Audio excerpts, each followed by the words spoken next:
সুপ্রভাত বন্ধুরা, সম্পার ছোট্ট ফ্যামিলি থেকে তোমাদের স্বাগত জানাই। আজকের দেখো সকাল সকাল কাজ সব সেরে ফেলেছি, সেরে ফেলে এই যে পুজো দিয়ে নিয়েছি।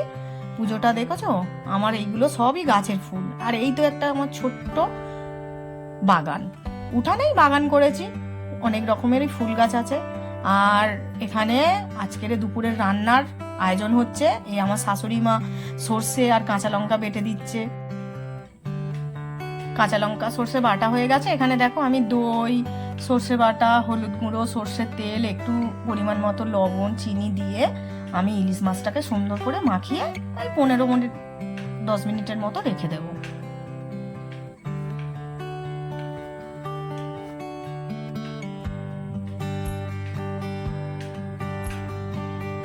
এবারে আমি দই আর সর্ষে বাটাটা ভালো করে মশলার সঙ্গে সুন্দর করে ইলিশ মাছটাকে মাখিয়ে নিচ্ছি হাত দিয়ে। তারপরে আমি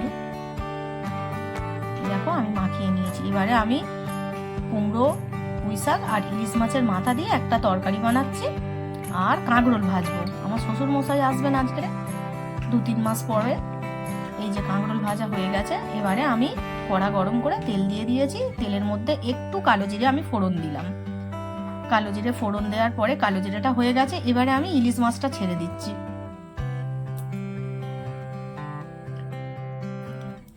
এবারে দেখো আমি এই একটা একটা করে ইলিশ মাছ সব তেলের মধ্যে দিয়ে দেবো। দিয়ে একটু হালকা করে এপিট ওপিট করে কষিয়ে নেব। কষিয়ে নেবার পরে কিন্তু আমি জল ঢালবো। তারপরে আমার কষানো হয়ে গেছে। এবারে আমি মশলাটা পুরো দিয়ে দিলাম কড়ার মধ্যে।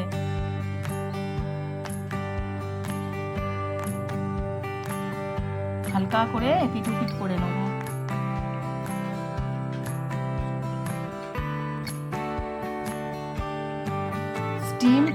গ্যাসের স্টিমটা কিন্তু আস্তে করে রাখতে হবে। এবারে আমি বাটি ধুয়ে মশলার জলটা দিয়ে দিলাম। দিয়ে আমি এই যে 4টে চেরা কাঁচা লঙ্কা দিয়ে ঢাকা দিয়ে দিলাম। এবার মাছটাকে আস্তে আস্তে একটু সিদ্ধ হতে হবে। তারপরে দেখো আমি 5 মিনিটের মতো পরে খুলেছি। খুলে এই যে আমার ইলিশ মাছ হয়ে গেছে, আমি ঢেলেও নিলাম বাটিতে।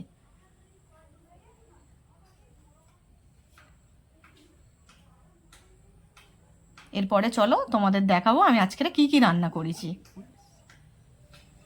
এই দেখো বন্ধুরা, আমি আজকে করেছি পুঁই শাক দিয়ে, কুমড়ো দিয়ে, আলু দিয়ে ইলিশ মাছের মাথা চচ্চড়ি আর কাঁকরোল ভাজা আর ইলিশ মাছের দই ইলিশ।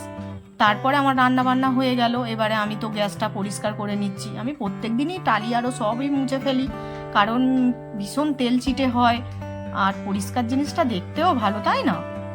এবারে আমি ভালো করে দেখো গ্যাস আরো সব মুছে নিয়েছি। মুছে নেওয়ার পরে এই যে বাবা এসে গেছে। বাবা আবার আসার পথে আমাদের জন্য একটু মিষ্টি দই এনেছে।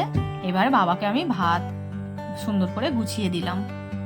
বাবা এই যে খেতেও বসে গেছে। আর এইগুলো দেখো, এইগুলো হচ্ছে আমার ছেলের বন্ধু। প্রত্যেক দিন এরা আসে আর আমার ছেলে এদেরকে বিস্কুট দেয়, এরা খায়। আজকে রাত্রে ভীষণ বৃষ্টি হচ্ছে, তাই আমি রাত্রের মেনুতে রেখেছি বেগুনি, ডিম ভাজা আর খিচুড়ি। আজকের আমার প্রথম ভিডিওটি ভালো লাগলে তোমরা একটু আমার পাশে থেকো, আমাকে একটু সাপোর্ট করো, সাবস্ক্রাইব করো, লাইক করো। আর কিছু যদি ভুল হয়ে থাকে তোমরা কিন্তু কমেন্টের মাধ্যমে আমাকে জানাবে, তাহলে আমার ভালো লাগবে।